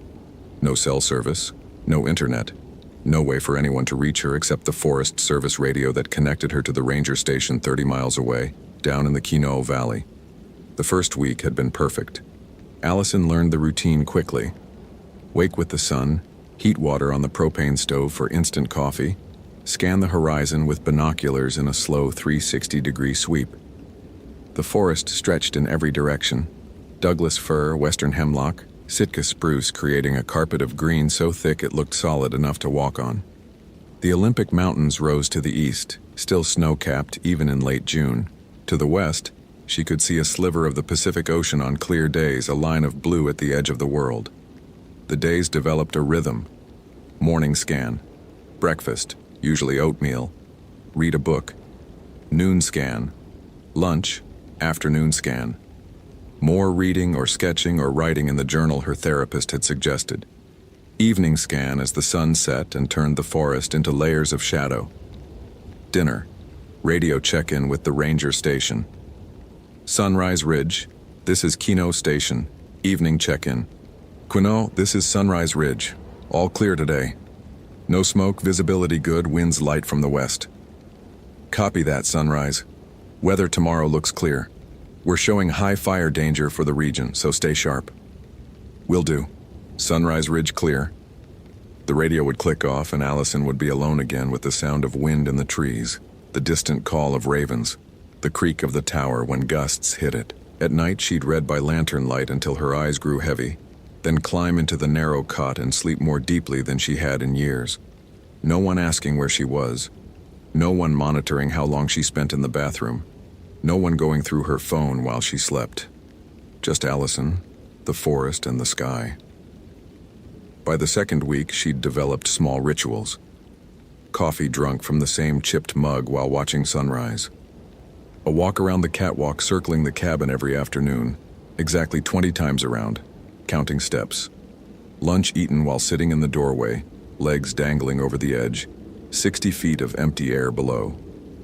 The repetition was soothing, predictable, safe. She talked to herself sometimes just to hear a human voice. Okay, Allison, let's do the noon scan. Starting north, nothing. Northeast, nothing. East, clear. Southeast. It felt silly but normal. The ranger who'd trained her, a weathered man named Tom with 30 years in fire lookouts, had mentioned it. Everyone talks to themselves up here. Don't worry about it. It's when you start getting answers from someone who isn't there that you should worry. He'd laughed when he said it. Allison thought about that joke often during the third week, when she started hearing the voices. It began small. A sound that might have been someone calling from the forest below. A distant hello that could have been a bird's cry or wind through a particular stand of trees. Allison would lean over the catwalk railing, binoculars ready, scanning for hikers. Nothing. The forest was empty. Olympic National Park was vast, nearly 1 million acres, and the Sunrise Ridge lookout sat in one of the most remote sections. The nearest trail was 4 miles away. Hikers almost never came this deep into the backcountry, and even if they did, they wouldn't be calling up at the tower. There was no trail to it. The only access was by helicopter. Still, sound carried strangely in the forest. Maybe someone was on a distant ridge, their voice bouncing through the valleys in unexpected ways. Allison went back to her book and tried to ignore the uneasy feeling crawling up her spine. The next day, she heard it again. This time it was clearer. Hello? Is anyone there? A woman's voice, young, coming from somewhere below the tower. Allison grabbed the binoculars and did a full sweep. The forest was thick. Visibility only extended maybe 200 feet before the canopy became too dense. But she should have been able to see movement, a flash of bright hiking gear, something. Nothing. Hello? Allison called down. Where are you? No response. She waited 5 minutes, then 10, watching the forest. The wind moved through the trees in waves, creating patterns of light and shadow that looked almost like people moving, but were just branches swaying. Allison's heart rate slowly returned to normal. Auditory hallucination, maybe. The ranger had mentioned that too, in passing. Isolation does weird things to your brain. You might hear things that aren't there, see things in your peripheral vision. It's normal. The brain doesn't like being understimulated, it makes up its own entertainment. Allison tried to accept that explanation, but the voice had sounded so real, so clear, not like wind or birds or any natural sound she'd heard in 3 weeks of living above the forest. That night during radio check-in, she almost mentioned it to the ranger station. But what would she say? I heard a voice and I'm scared. They'd think she was cracking already 3 weeks in. They'd pull her out, send someone more experienced. And then where would she go? Back to Seattle? Back to the apartment where she'd felt like she was losing her mind? No, She could handle some auditory hallucinations. She was fine. Everything was fine. Sunrise Ridge. This is Kino Station. Evening check-in. Kino, Sunrise Ridge. All clear. No smoke. Visibility excellent. No concerns. Copy that. You doing okay up there, Allison? You sound tired. I'm good. Just ready for sleep. Fair enough. Get some rest. Kino clear. Allison set the radio down and looked out the windows at the darkening forest. The sun had set, leaving the world in that strange twilight where shapes became ambiguous and distances were impossible to judge. The trees seemed closer than they had during the day, their branches reaching upward like hands. She closed the shutters, metal panels that locked from the inside, turning the lookout into a sealed box, and lit the lantern. The Ranger manual suggested leaving at least one window open for ventilation. But tonight, Allison wanted barriers. Walls, something between her and whatever was out there. She climbed into her cot and pulled the sleeping bag up to her chin, even though it wasn't cold. The lookout creaked in the wind, a sound she'd grown used to.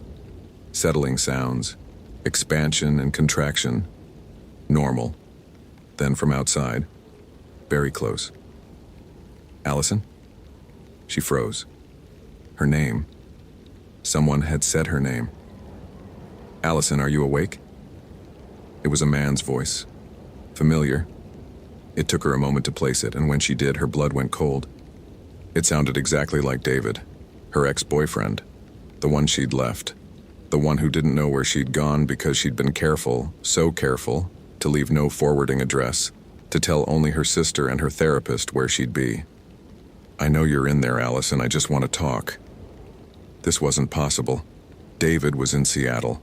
David had no way of knowing where she was. David couldn't have followed her here, couldn't have climbed a 60-foot tower in the dark without her hearing it, but the voice was his. Every inflection, every familiar cadence that she'd learned to interpret for signs of oncoming anger. Allison lay perfectly still, not breathing. The lookout had no lock on the door. Fire lookouts were supposed to be accessible to anyone seeking emergency shelter. There was just a simple latch. If someone was really outside, they could open it. Allison, this is childish. Open the door. The voice was getting annoyed now. That edge creeping in, the one that meant she'd done something wrong, broken some invisible rule. But it wasn't real. It couldn't be real. Tom's words came back to her. Isolation does weird things to your brain. This was a hallucination. A very specific, very cruel hallucination based on her fears. The brain making up entertainment, filling silence with the thing she was most afraid of hearing. Allison forced herself to take a slow breath. Then another. She counted to 60, then to 60 again. The voice outside continued for a few more minutes. Allison, I'm getting angry now. You know what happens when you make me angry. And then stopped. Silence returned. Just wind and trees. Allison didn't sleep that night. When dawn came, she opened the shutters with shaking hands. The forest was beautiful. Morning mist rising from the canopy, ravens calling, everything washed clean by dew. Normal, peaceful, exactly as it should be. There was no one on the catwalk, no footprints in the dust, no signs anyone had been there. Hallucination. It had been a hallucination. Allison made coffee with trembling hands and did her morning scan. Clear skies, no smoke, everything exactly as it was supposed to be. She radioed in her morning report, keeping her voice steady and professional. Any concerns up there? The ranger asked. None, all clear. She spent the day trying to convince herself she was fine, read 3 chapters of her book without retaining a single word, ate lunch without tasting it, did her afternoon scan and saw smoke in every shadow until she looked directly at it and it resolved into nothing. The sun set too quickly. As twilight fell, Allison made a decision.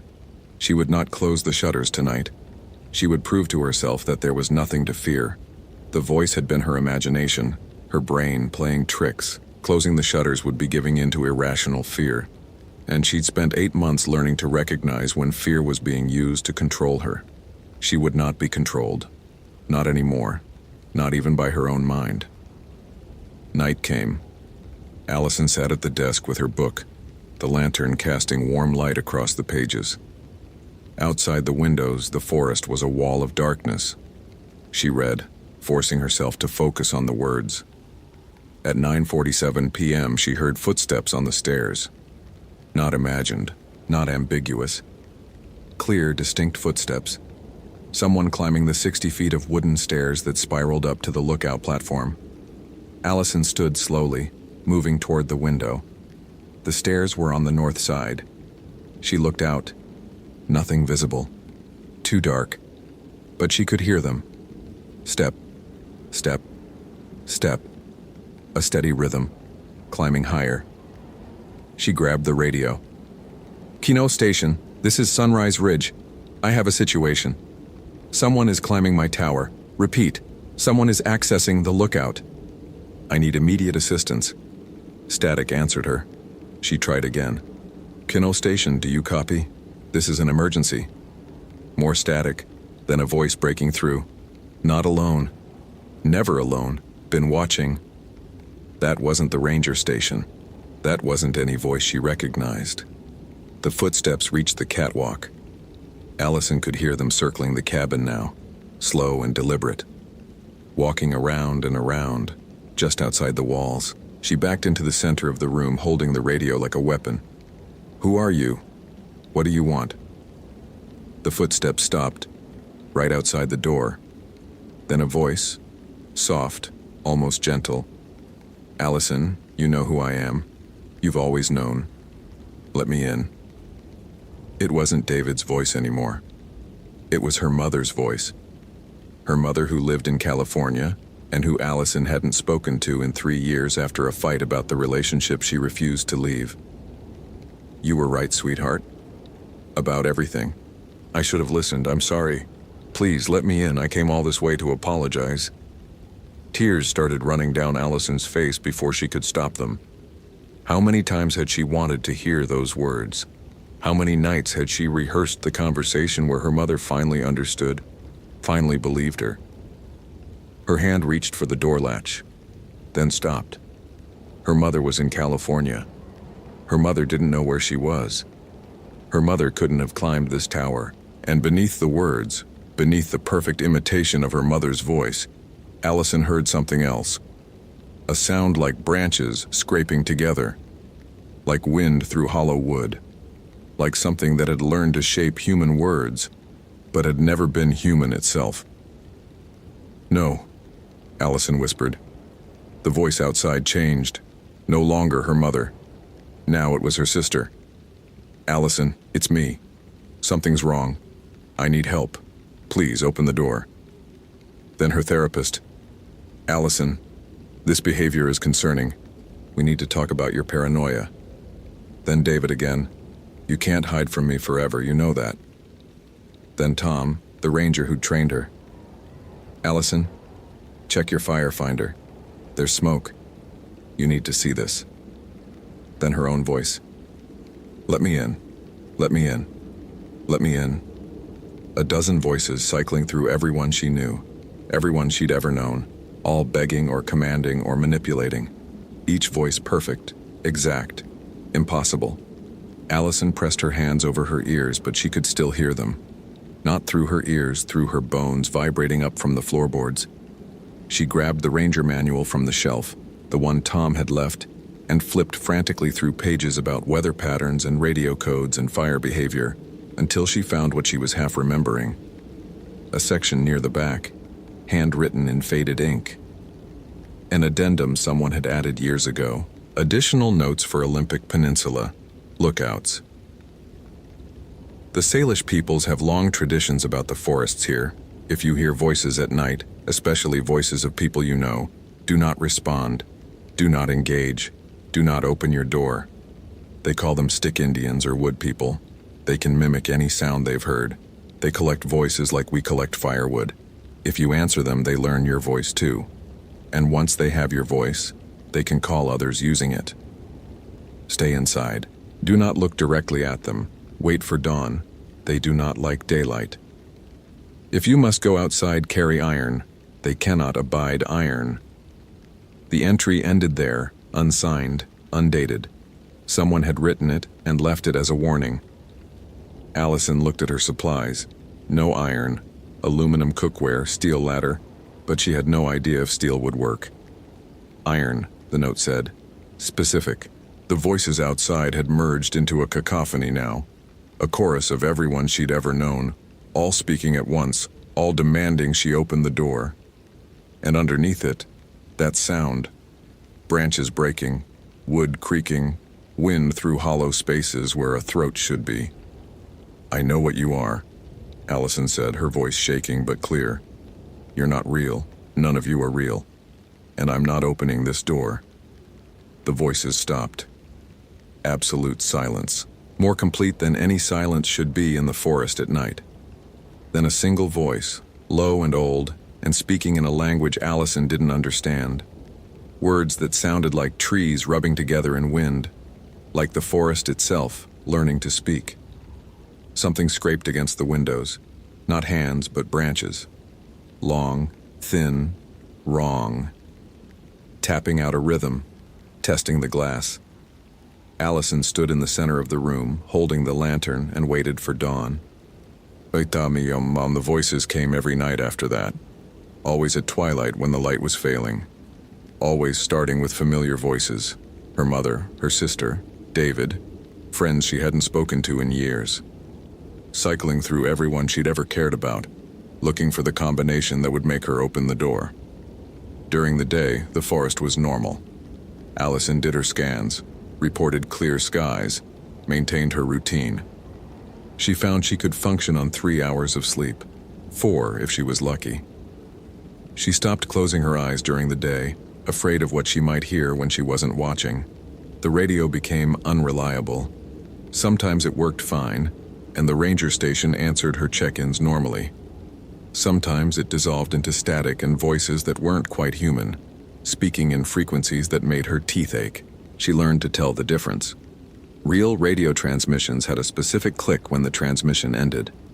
The other voices had no click, just a sense of something listening on the other end, waiting for her to say the wrong thing. She found the iron by accident during the 4th week, cleaning supplies under the sink, and there, behind the bottles of bleach and dish soap, an old railroad spike. Rusty, heavy, cold to the touch. She had no idea what it was doing in a fire lookout tower, but she carried it with her constantly after that, slept with it under her pillow. The next time the voices came, she held the spike and said nothing. The tapping on the windows continued for hours but never broke through. The thing outside seemed frustrated, angry. The voices grew harsher, more desperate, but it did not come inside.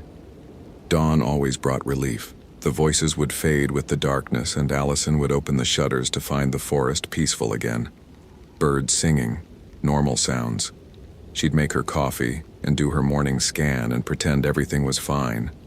But she was losing weight. She could feel her ribs now when she touched her side. Food tasted like ash. Sleep came in stolen minutes, never deep enough to dream. Her hands shook constantly. During the evening check-in on day 34, the ranger asked again, "Allison, you doing okay? You sound rough." "I'm fine, just tired." "When was the last time you got a full night's sleep?" "I sleep fine." "We can rotate you out early if you need. No shame in it. This job isn't for everyone." And go where? Back to Seattle? Back to a world where she had to watch her back, where every notification on her phone might be David finding her again? "I'm fine," she repeated. 2 more weeks. I can make 2 more weeks." "Your call. But if you need extraction, just say the word." "Copy that." That night, the thing outside changed tactics. Instead of voices calling from beyond the door, it started speaking from inside the lookout. Allison was sitting at the desk eating cold beans from a can when she heard her own voice behind her. "You're not going to make it." She spun around. The cabin was empty. Just her cot, her supplies, her pack. Nothing else. 2 more weeks, her voice said, but she wasn't speaking. "You can't last 2 more weeks." "Shut up," Allison whispered. "You're losing your mind. You know that, right? This is what crazy feels like. David was right about you. You're unstable, paranoid, making up threats that don't exist. You're not real. Then why are you answering?" Her voice laughed. Allison's laugh, but wrong, too sharp. "Why are you talking to yourself, Allison? That's not healthy." She grabbed the railroad spike and held it up. "Iron. You can't touch iron." "I'm not touching anything. I'm inside your head now. You let me in when you listened. Every time you answered, every time you acknowledged the voices, you opened a door. Not that door." Allison's voice laughed again. "A different door, the one inside you. This isn't real." "Then prove it. Open the door. Go outside. If I'm not real, there's nothing to be afraid of." Allison's hand moved toward the latch. She watched it move, watched her fingers reach for the metal and couldn't stop them. Some part of her brain had disconnected from her motor control. She was a passenger in her own body. "That's it. Just open it. Let's settle this once and for all." Her fingers touched the latch. The radio crackled to life. "Sunrise Ridge. This is Kino Station. Emergency transmission. We have reports of a lightning strike in your sector. Do you copy?" Real radio. Real voice. The click at the end of the transmission. Allison yanked her hand back from the door and grabbed the radio. "Kino, I copy. Where's the strike?" "Approximately 2 miles northeast of your position. Are you seeing smoke?" She grabbed the binoculars and did a scan of the northeast sector. There, a thin column of gray rising above the tree line. An actual fire, an actual emergency. Something real and concrete and part of the job she was here to do. Confirmed. Single smoke column, thin, approximately 2 miles northeast. Appears to be early stage. Copy that. Fire crew is mobilizing. Keep monitoring and report any changes. Will do. Sunrise Ridge standing by. The voice inside the cabin was silent. Allison spent the rest of the night tracking the fire. It stayed small. The lightning strike had hit a snag, a standing dead tree, which burned bright and hot but didn't spread to the surrounding forest. By morning, the fire crew had reached it and called in containment. But it had given Allison something. Focus. Purpose. A reminder that she was here to do a job, and she was good at her job. The voices, whatever they were, hallucination or something worse, couldn't change that. She'd survived David's mind games for 2 years. She'd survived by learning to trust herself, by learning to distinguish real threats from manufactured ones, by learning that sometimes the voice telling you you're crazy is the one you should ignore most of all. The thing in the forest was doing the same thing David had done, trying to make her doubt herself, trying to make her believe she was the problem, trying to isolate her from reality until she had no choice but to rely on it for truth. But Allison had learned that game, and she'd learned how to win. The last 2 weeks were the hardest. The thing stopped pretending, stopped using familiar voices, started using sounds it had collected from the forest. A child crying, an injured animal screaming, a woman calling for help. The sounds animals and people make when they're dying. Allison stopped responding, stopped acknowledging. She did her job, tracked weather patterns, reported clear skies, and when night fell, she sat in the center of the room with the railroad spike and waited for dawn. The thing grew frustrated. The sounds outside became less controlled, more raw. Branches breaking, something large moving around the tower, the whole structure shaking as it climbed and descended, testing the walls. But it never came inside. On day 42, the helicopter arrived. Allison saw it coming from miles away, heard the thump of rotors echoing across the valleys. She gathered her pack, cleaned the lookout, left everything exactly as she'd found it. The Ranger manual with its handwritten warning went back on the shelf for the next person. When the helicopter touched down on the small landing pad beside the tower, Tom was piloting. He waved at her, shouting something she couldn't hear over the engine noise. Allison climbed in, strapped herself into the seat, and didn't look back as they lifted off. Below, the forest spread out in endless green. Beautiful, vast, ancient, and somewhere down there, something watched her go. Tom handed her a headset. His voice crackled through. "You did good up there. 42 days, that's a full rotation." "Yeah. You look rough, though. You okay?" Allison looked out at the forest sliding past below. "I heard things at night. Most people do. Isolation plays tricks. These weren't tricks." Tom was quiet for a moment then. "My grandfather was Salish. He told me stories about the Olympics, about things that live in the deep forest away from the trails, things that learned to speak by listening.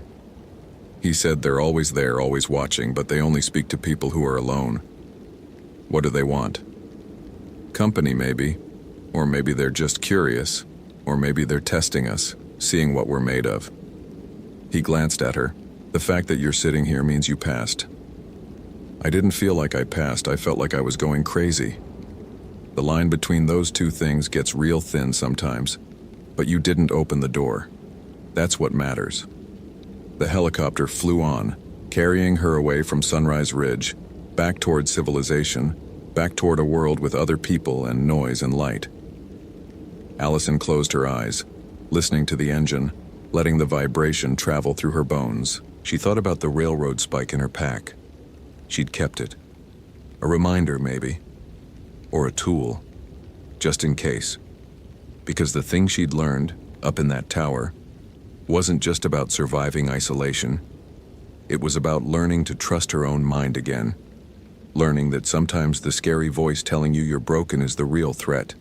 And the voice telling you to hold on, to wait for dawn, to trust yourself, is the one worth listening to. Allison returned to Seattle 3 days later.